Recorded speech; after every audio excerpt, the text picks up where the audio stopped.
Welcome to the Better Version Book Club, the podcast where we break down the ideas, books, and frameworks that help you become a better version of yourself, without pretending you're going to wake up at 5 a.m. tomorrow and suddenly have your life completely figured out. Each episode, we take one influential book, unpack the big ideas, question what actually works in the real world, and talk honestly about how change really happens. Slowly, imperfectly, and one small step at a time. Because becoming a better version of yourself isn't about massive overnight transformation. It's about small improvements that actually stick. This isn't a podcast about perfection. It's a book club for progress. I'm Alec. And I'm Melody. And today we're starting with a book that might be the unofficial handbook for the Better Version Book Club. We're talking about Atomic Habits by James Clear. And I want to start by saying, for years, my approach to goals was, well, let's call it the New Year's resolution method. Yes, maximum enthusiasm, zero system. Exactly. Big, hairy, audacious goals. We're going to double revenue. We're going to launch 3 new products. It's all about sheer willpower and heroic effort. And for a week, it works, but it's not sustainable. This book's core philosophy is the complete opposite. It's about ignoring the goals and focusing on the system. It's about the power of getting just 1% better every single day. And that 1% idea is so crucial because it feels achievable, but the math behind it is staggering. Improving by 1% every day for a year means you end up nearly 38 times better by the end. But the reverse is also true. Getting 1% worse every day brings you almost down to zero. It's the power of compounding applied to our daily lives. Precisely. So today we're going to unpack the engine of this book, the frameworks that allow you to build those tiny compounding habits that lead to remarkable results without the burnout. And the most profound shift the book offers, right at the beginning, is the concept of identity-based habits. James Clear talks about 3 layers of behavior change, like the layers of an onion. On the outside, you have outcomes. This is what you get: losing weight, publishing a book, winning a championship. The results, the stuff we all fixate on. Exactly. The next layer in are your processes. This is what you do, your workout routine, your writing schedule, your sales process. But at the very core, the deepest layer, is your identity. This is what you believe about yourself. And most of us, including myself, have always tried to change from the outside in. We start with the outcome we want and we try to force the processes to get there. But Clear argues that true lasting change has to come from the inside out. You start with the identity. It's a complete paradigm shift. The goal isn't to run a marathon, it's to become a runner. The goal isn't to write a book, it's to become a writer. When your identity is tied to the action, the behavior feels natural, not like a chore. You're not forcing yourself to do something, you're simply acting in alignment with who you are. The book has this brilliant framing for it. Every action you take is a vote for the type of person you wish to become. When I check our company's key metrics first thing in the morning, that's a vote for being a data-driven CEO. When I skip that and just dive into email chaos, that's a vote for being a reactive manager. What a powerful idea. A single vote won't change the election, but as the votes pile up, the evidence of your new identity becomes undeniable. You don't have to convince yourself you're a writer, you just have to cast a vote by writing one sentence, then another, and another. Eventually, you believe it because you have the proof. Right, it's about building a body of evidence. We changed our sales team's focus from hitting a quarterly quota to becoming the most prepared sales team in the industry. The identity became preparation. So the daily habits became researching one prospect deeply or role-playing one objection. The quota then became a byproduct of their identity, not a stressful target they had to sprint towards. The results were astounding. I think this identity concept is especially powerful in business because it changes how leaders communicate expectations. Absolutely. There's a big difference between saying, our goal is to hit this number, versus this is the standard of how we operate. When identity is clear, habits self-correct. Right. You don't need micromanagement. People start asking, what would someone like us do in this situation? And that's when culture becomes scalable. It also removes emotion from performance. You're not attacking the person, you're reinforcing the identity. So, if identity is the who, then the how is understanding the mechanics of our habits. And this is where the book breaks down the habit loop into 4 simple steps: cue, craving, response, and reward. Every single habit we have, good or bad, follows this pattern. Let's use a modern 2026 business example, the dreaded notification sludge. Okay, step 1, the cue. Your phone buzzes on your desk with a new Slack message. That's the trigger. And that cue triggers the craving. This isn't a craving for the message itself, but for what it represents: a potential solution, a piece of information, a distraction from the difficult task you're currently working on. It's the desire to relieve the uncertainty or boredom. Step 3 is the response, which is the actual habit. You stop what you're doing, pick up the phone, and open Slack. It's the action you take. And finally, the reward. You read the message, your curiosity is satisfied, you get a tiny hit of dopamine from the social interaction or the feeling of being in the loop.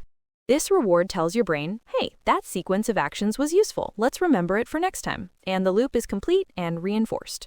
And that loop runs hundreds of times a day, automatically. The genius of the book is that it gives us a framework for hacking this loop. The 4 laws of behavior change are designed to manipulate these 4 steps to build good habits and break bad ones. All right, this is the main event, the 4 laws. This is the practical toolkit of atomic habits. Law number 1 is make it obvious. This law is all about redesigning the first step of the loop, the cue. If the cue for a good habit is obvious, you're far more likely to do it. Our brains are wired to notice things that stand out. We're constantly scanning our environment for cues on how to act. So if you want to start a new habit, you need to embed a really obvious cue into your environment. The most common mistake people make is having a vague intention, like, I'll read more. Right. A key strategy here is called habit stacking. The formula is, after current habit, I will new habit. You're anchoring the new behavior to an existing one that's already wired into your brain. For instance, after I finish my morning coffee, I will spend 5 minutes reviewing my team's project dashboard. The coffee is the cue. It's already there. The other big strategy is environment design. You want to make the cues for your good habits visible and the cues for your bad habits invisible. If you want to drink more water, don't hide a glass in the cupboard. Put a giant, full water bottle on your desk right in your line of sight. We did this with our new AI workflow tool. Adoption was terrible. Nobody was using it. So we changed the environment. Instead of it being a separate app you had to remember to open, we embedded its primary function directly into the Slack channel where project briefs are posted. The project brief itself became the obvious cue to use the tool. Usage tripled in a week. And what you're really talking about there is a powerful concept called choice architecture. It's the idea that the way choices are presented to us significantly influences our decisions. You didn't just tell people to use the tool, you architected their digital environment so that using it became the most obvious and logical next step. We took that even further last year. Our main internal dashboard was a mess, 50 different metrics. When everything is a priority, nothing is. It was impossible to know what cue to follow. So we scrapped it and built a new one based on choice architecture. Now, each person logs in and sees only the 3 metrics that matter most for their role. And next to each one is a single clear button, next best action. We designed the choice, making the right thing to do the most obvious thing to do. Okay, law 2, make it attractive. This targets the second step, the craving. If a habit is attractive, you'll be motivated to do it. The reason we scroll through social media isn't because the action itself is so great, but because it's engineered to be attractive. Our brains anticipate a dopamine hit from a new like, a funny video, or an interesting piece of news. So we have to engineer our good habits to be more attractive. A great tactic for this is temptation bundling. You pair an action you want to do with an action you need to do. I needed to get better at processing the boring financial reports each week. I also love listening to this one niche podcast on historical strategy. So the new rule became I can only listen to that podcast while I am reviewing those reports. You start to crave the reports because it means you get your treat. The other powerful force here is the influence of our social norms. We have a deep desire to fit in. We tend to imitate the habits of three groups: the close, our family and friends; the many, the tribe; and the powerful, those with status. This is huge in a business context. If you want your team to adopt the habit of proactive communication, the leaders have to model it relentlessly. But even more powerfully, you create a culture where that's the normal, expected behavior. When a new hire sees that everyone on their team posts a brief daily update, they are much more likely to do it themselves than if you just put it in a manual. The desire to be part of the tribe makes the habit attractive. I have the perfect story for this. We hired an engineer, brilliant guy, but his performance at his previous company was just average. The culture there was to clock in and clock out. He comes here and he's immediately surrounded by a team that is obsessed with elegant code, that openly debates different approaches, that celebrates when someone finds a clever solution.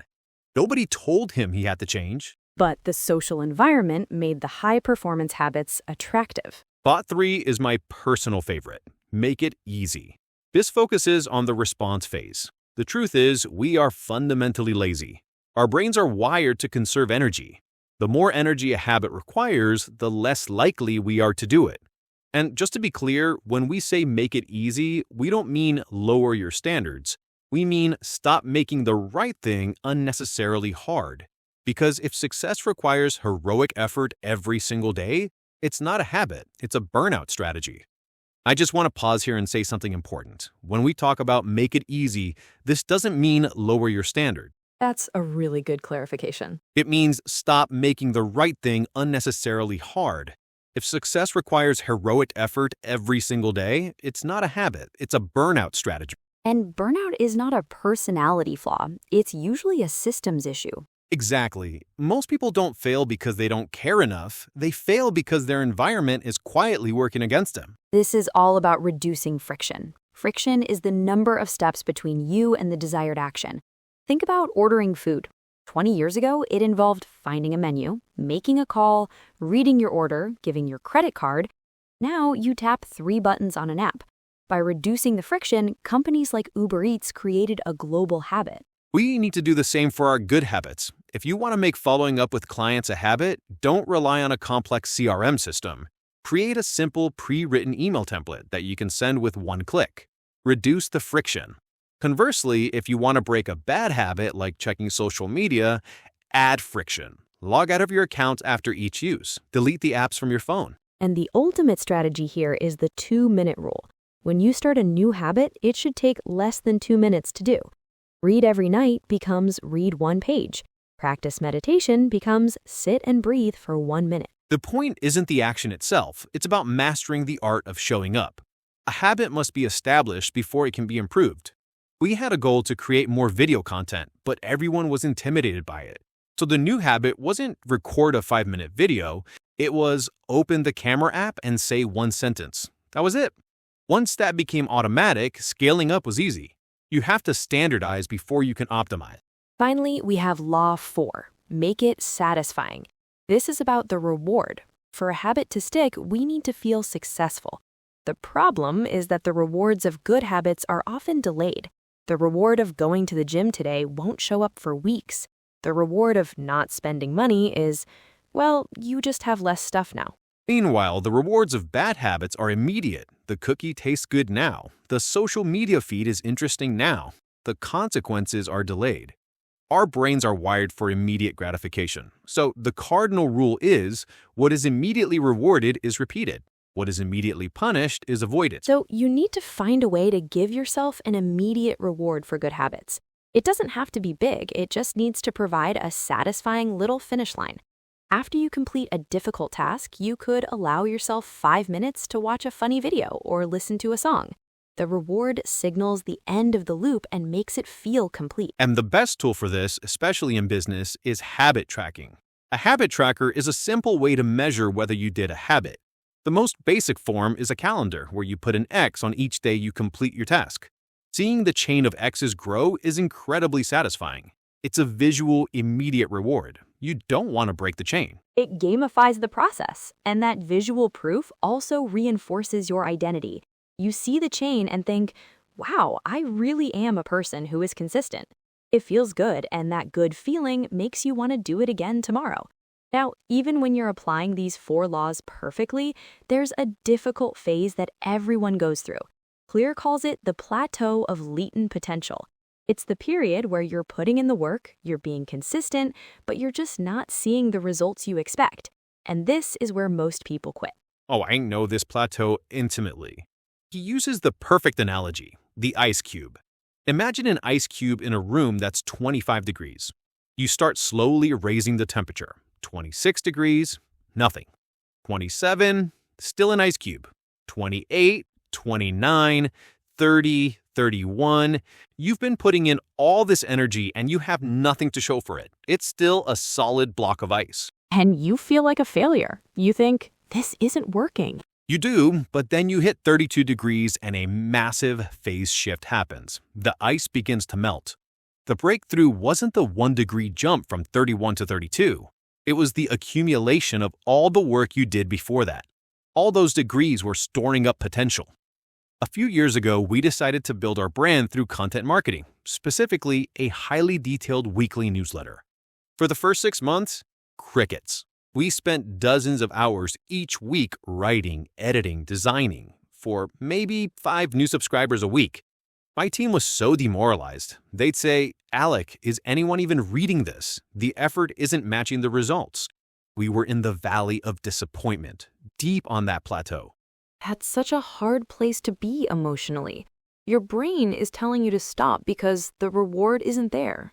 It is, but we had decided our identity was the most helpful resource in our niche, so we kept showing up. Around month 8, something happened. One of our articles got shared by a major influencer in our space. We got 1,000 subscribers in a day. Then, because we had this deep back catalog of quality content, those new readers stuck around. They shared other articles. Our search engine ranking started to climb. By the end of the year, we were getting hundreds of new subscribers every single day.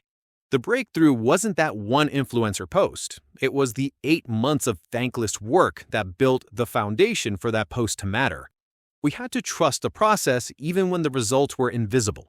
That story perfectly illustrates the challenge. And to navigate that plateau and achieve long-term success, Clear gives a few crucial advanced rules.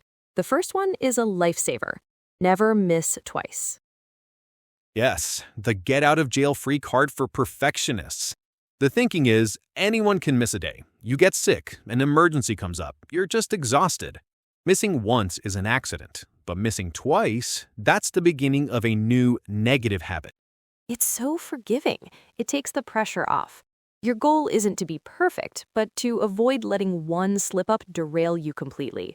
If you miss a workout on Monday, the most important workout of the week becomes Tuesday. Just get back on track. The other advanced idea seems counterintuitive, but it's that good habits actually create freedom. They don't restrict it. People think, I don't want a rigid schedule. I want to be spontaneous. But the reality is, if you don't have good habits for your finances, you're never free from financial anxiety. That's so true. Habits are the bedrock that allows for freedom in other areas. When you have systems for the essential things, your health, your work, your finances, they run on autopilot. That frees up your mental energy to be creative, to be present with your family, to tackle unexpected challenges. You're not constantly making decisions about the basics. It's like an airline pilot. They use a pre-flight checklist for every single flight. That habit doesn't restrict their ability to fly the plane. It frees them up to focus their attention on navigating weather and communicating with air traffic control. The habits handle the basics so you can focus on what's next. So why don't we try and make this a bit more practical for our listeners? Great idea, because inspiration without action is just entertainment. Here's a simple challenge for the week. We'll call this one habit you can steal this week. Pick one identity you want to reinforce. Not 10, not a life overhaul, just one. Then choose a habit that takes 2 minutes or less that supports that identity. If you want to be a better leader, review one metric. If you want to be healthier, drink 1 glass of water. If you want to be a better writer, write 1 sentence. And the only rule? Never miss twice. So, to bring this all together, if you only remember a few things from Atomic Habits, let them be these. First, tiny habits compound into remarkable results. Focus on that 1% improvement. Second, identity drives behavior. Focus on who you want to become, not just what you want to achieve. Every action is a vote. Third, design your environment for success. Make good habits obvious, attractive, easy, and satisfying. Fourth, systems matter more than goals. Fall in love with the process. The results will follow. And finally, value consistency over intensity. You don't have to be perfect. You just have to keep showing up. Never miss twice. Small, intelligent, repeatable actions done consistently over time are how real, lasting success is built.